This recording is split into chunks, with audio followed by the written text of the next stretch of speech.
and welcome back to Zing. I'm glad to have you here.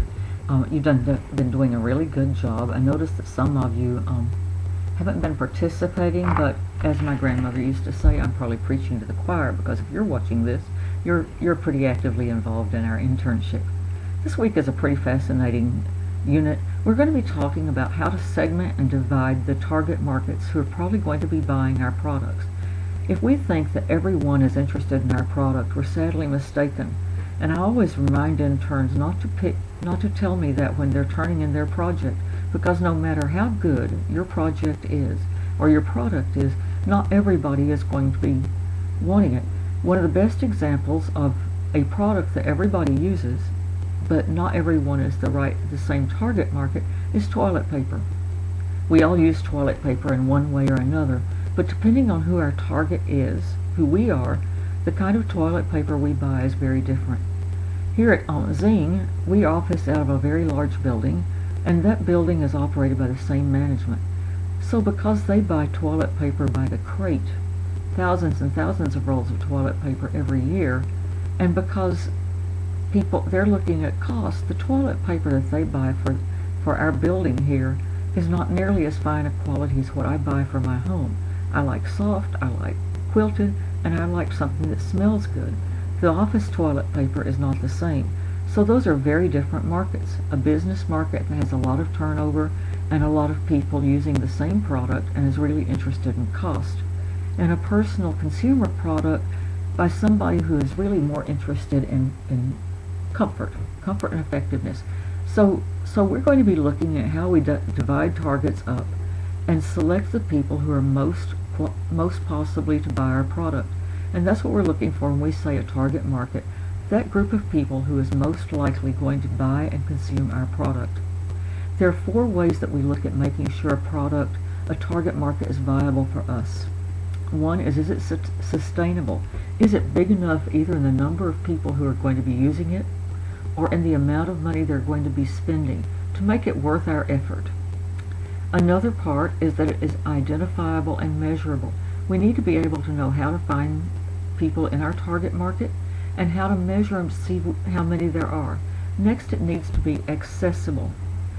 Several years ago, the City of Austin Literacy Council put a big sign on all of their buses, and each one of them said, if you can't read this, call 1-800-123, 1-800-LEARN-TO-READ. No one called. And you're already figuring out why, but it took a while for the people who were managing the program to figure out what the problem was. Of course they didn't call because they couldn't read. And if they could read a little, they were offended by the tone of voice. So they re-looked at the measure, and the first thing they did was take it from signs on buses to radio commercials, because if you can't read, you can still hear. And they changed the tone of the commercial.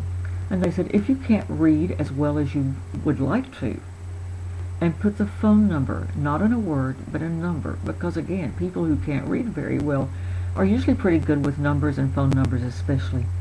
The response was tremendous, because once they were able to access the information, they responded to it and came forward. Lastly, it needs to be responsive, and that's what comes with our reading thing. We need to be, if people are not buying our product, no matter how well suited we think they are, there's probably either a problem with our approach, or very well may be a problem with the product itself. I have a friend who developed a product that was underwear, women's underwear, shrink wrapped into a little tiny package, about the size of a small package of Kleenex. And I put a link to her website. They're called Spares, and she tried desperately to sell these. It seemed like a really good idea to her. Her target market was people probably in their mid-30s to 60s who might find themselves away from home and needing a spare pair of underwear. What she didn't realize, of course, is that probably that age group and even older would not likely find their way in a situation like that. Second, the price was too much. Originally she was charging $15 a pair, and once you took the underwear out of the package, the utility and the uniqueness of the product had disappeared, that just became another spare pair of underwear. Also, they were the kind of underwear that a younger crowd would not buy. The very old-fashioned underwear that's sometimes called granny panties. The idea just never did work. She is still producing and still selling some, primarily in airport shops, and even in hotel shops where there is a traveling public, and you might find yourself staying over or being bumped for a flight and needing some. And so she finally found that little niche market that would make it work. But for the general public, no, that wasn't such a good idea. So that's what we're looking at. Your job task today, we talked about Six Flags a couple of weeks ago, and this time we're going to be talking about helping them find some targets. When they first opened, Six Flags was something everybody wanted. It was new, it was fun. There weren't a lot of other options. It was really about the only place, certainly inside of Texas, that was anything like that. Disney World had not yet been built. Disneyland was 1,500 miles away, and so it really was the only thing, and people were glad to do it. Unfortunately, Six Flags has sort of rested on their laurels on that. They have not been horribly aware of the competition out there. They haven't really noticed, it seems, how much the society has changed and how much children have changed. And sometimes we can enjoy things that are as good as Six Flags in our own home on computers, and they haven't really been aware of that. So they've asked us to come back and think of 2 or 3 separate targets, whether it be families with young people, whether it be empty nesters looking for something fun to do, and find some television networks that they could use to advertise on those. In our creative meeting, we're going to be finding some target markets for a product called Lee's Liver Drink. Our client, Jim, has inherited a secret recipe from his uncle, and he's also inherited $10 million to use to market that product. It's an unfortunate product, however. It's very nutritious. It is good for animals and people.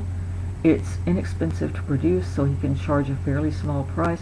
The problem is the product tastes simply terrible. It tastes like liver and onions, and it's thick and gooey and not very appealing. And so they have tried everything to change the texture and the taste, and all it does is ruin the nutrition. So given that we've got a product that tastes bad and looks bad, are there some areas out there that we can find that might be good target markets for him? He's open to all suggestions. No idea is too bizarre. And I have set up little groups, so as you go in the creative meeting, you're going to see that there are some for pets, some for elderly, some for bodybuilders. No, just chime in and tell me what you think, and we'll start dividing them up. So we should have a lot of different ideas. It's really sort of a fun group, and I will see you next week.